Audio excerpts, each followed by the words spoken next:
नमस्ते friends. आज आपण बाजारामध्ये खूप जास्त महाग किमतीमध्ये विकलं जाणारं चॉकलेट प्रोटीन बार घरीच बनवतोय. खूप सोप्या पद्धतीने बनवतोय.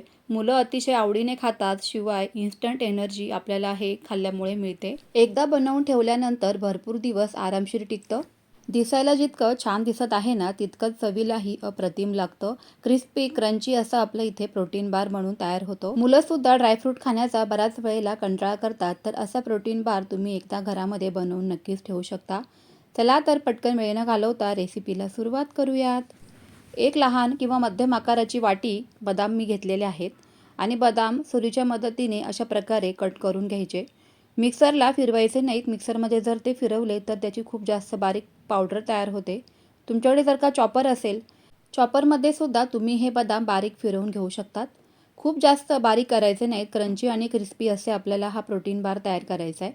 त्यामुळे कुरकुरीत आपल्याला हे बदाम ठेवायचे आहेत किंवा सगळेच नट्स आपल्याला इथे ठेवायचे आहेत. त्यामुळे अशा पद्धतीने सुरीच्या मदतीने कट करून घ्या.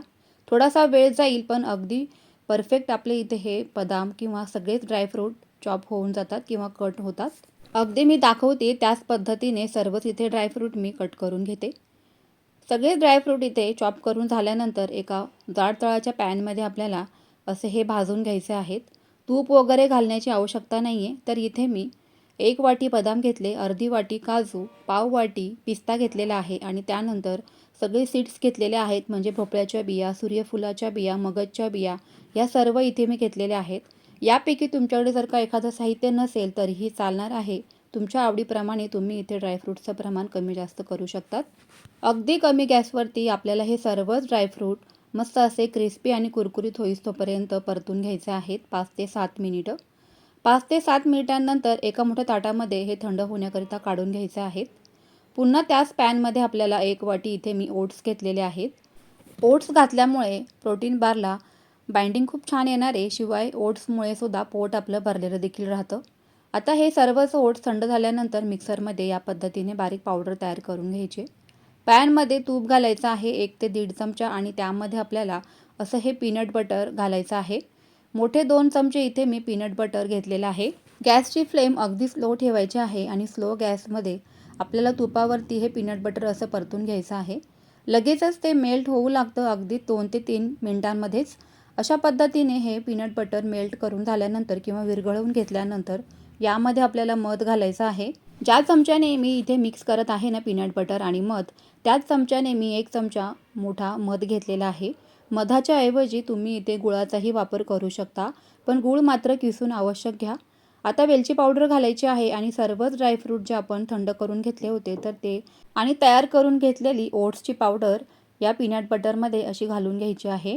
गॅस इथे बंद करून घ्यायचा आहे. ज्यावेळेस पीनट बटर पूर्णपणे मेल्ट होऊन जाईल त्यावेळेस गॅस पूर्णपणे बंद करायचा आहे. एका मोठ्या ताटामध्ये किंवा मग एअरटाईट कंटेनरमध्ये हे सर्वच जे काही ड्रायफ्रूट्स आहेत ना तर ते काढून घ्यायचे आहेत. अगदी मी दाखवते त्याच पद्धतीने.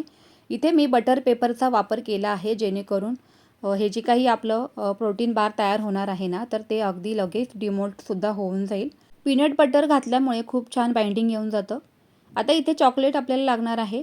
डार्क चॉकलेट कंपाऊंडचा वापर मी इथे केलेला आहे. अशा पद्धतीने कट करून घ्यायचं आणि डबल बॉइलिंग मेथडने आपल्याला हे चॉकलेट मेल्ट करून घ्यायचं आहे.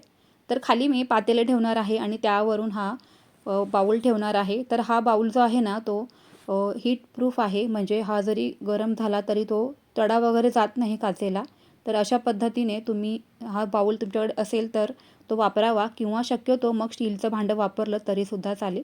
चॉकलेट मेल्ट करत असताना त्यामध्ये तूप आवश्यक घाला, म्हणजे चॉकलेट लवकर मेल्ट होतं. अशा पद्धतीने चॉकलेट पूर्णपणे मेल्ट करून घ्यायचं आणि त्या प्रोटीन बारवरती घालून घ्यायचं आहे. सर्व बाजूंनी एकसारखं हे चॉकलेट पसरवून द्यायचं आहे. फ्रीजमध्ये आता हे चॉकलेट सेट होण्याकरिता ठेवून द्यायचं आहे 2 ते 3 तासांसाठी. 2 ते 3 तासांनंतर तुम्ही इथे पाहू शकताय चॉकलेट आपलं अगदी व्यवस्थित सेट झालेलं आहे फ्रीजमध्ये.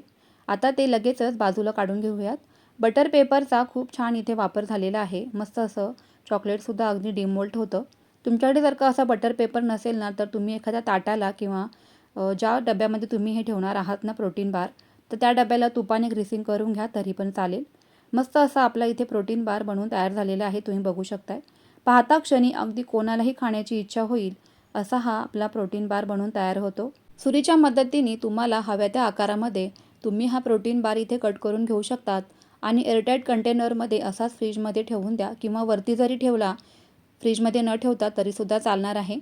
लहान मुलं ना इतक्या आवडीने खातात ना, कायच सांगू तुम्हाला. तुम्ही हा चॉकलेटचा प्रोटीन बार बनवताना तुमच्या आवडीप्रमाणे ड्रायफ्रूट्स यामध्ये घालू शकतात, नट्स घालू शकतात, सीड्स घालू शकतात आणि तुम्ही इथे पाहू शकताय का रंग काय सुंदर आलेला आहे. मस्त आणि स्वस्त अशी चॉकलेट प्रोटीन बारची रेसिपी तुम्हीसुद्धा एकदा नक्की ट्राय करा. कारण असं हे चॉकलेट प्रोटीन बार बाहेर जर का विकत घ्यायला गेलो ना, तर खूप जास्त महाग किमतीमध्ये मिळतं. हे सर्वसामान्य खिशाला परवडणारही नसतं. म्हणूनच घरच्या घरी अगदी कमी साहित्यामध्ये आणि कमी वेळामध्ये असं चॉकलेट प्रोटीन बार तुम्हीसुद्धा एकदा नक्की बनवा. रेसिपी आवडली असेल तर लाईक करा, शेअर करा. पुन्हा भेटूयाच अशाच छानशा एका नवीन रेसिपीसोबत. तोपर्यंत friends, always keep smiling and keep cooking. Bye bye.